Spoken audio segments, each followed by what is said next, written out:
Okay, so personally, I have always been against child acting, and I want to be clear on what I mean when I say that, because I am not saying that if you were a child actor, you're a terrible person, or that you shouldn't have been a child actor, or that there should be laws against children acting. What I'm saying is that within my own personal capacity, I would never allow my children to become actors, and I would caution them even against joining drama. I'm not kidding. That might sound so bizarre to you, but I'm going to be very clear about why I feel that way.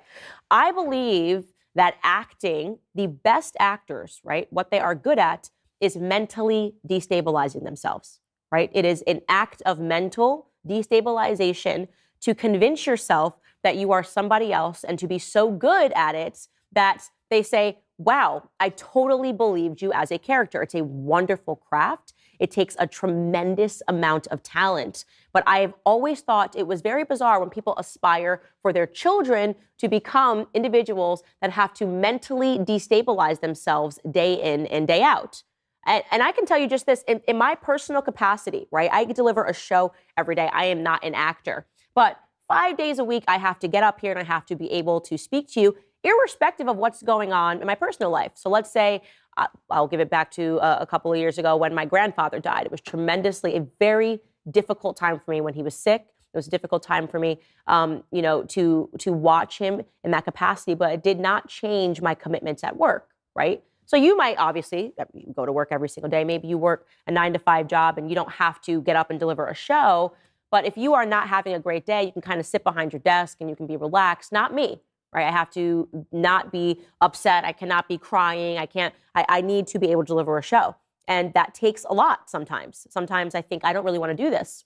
And then when I finish the show, I will go home. And what I always do is for 30 minutes, I will just sit by myself in silence. I call this just like bringing yourself down from the emotions of even the topics you discuss, right? I get fired up talking to you about trans issues. I get really fired up about talking to you about things that are going on in the classrooms. I get fired up about talking about politics, period. Well, doing that for an hour a day, right, means that my emotions are being manipulated for an hour a day. And it requires me as an adult who's able to deal with that to say, how do you come down from this?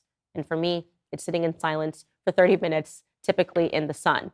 But a child, think about a child like Miley Cyrus, Selena Gomez, the list of actors that have gone on to have full-on mental breaks, right? Child actors, Macaulay Culkin, I've got a list here, Jodie Sweetin, Todd Bridges, Corey Feldman, Haley Joel Osment, Amanda Bynes, we're going to talk about her soon, Raven Simone. The list goes on and on and on. Britney Spears, of people that were forced to perform when they were children and who grew up and had residual issues, who still, many of them, have residual issues, because I think it is unnatural to manipulate your emotions day in and day out, especially when your brain is still developing, especially.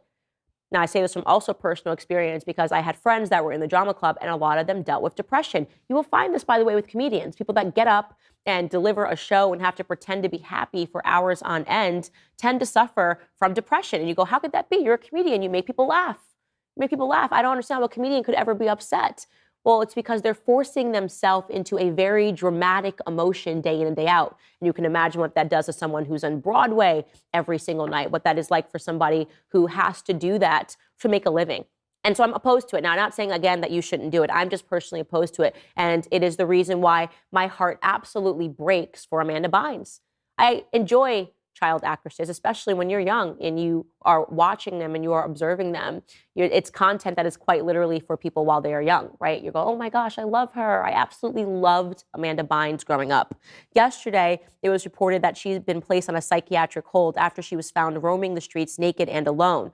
She was seen walking near downtown Los Angeles early Sunday morning without any clothes on, waved a car down, and then she told the driver that she was coming down from a psychotic episode. She then herself called 911. She was taken to a nearby police station where a mental health team determined that she needed to be placed on a psych hold.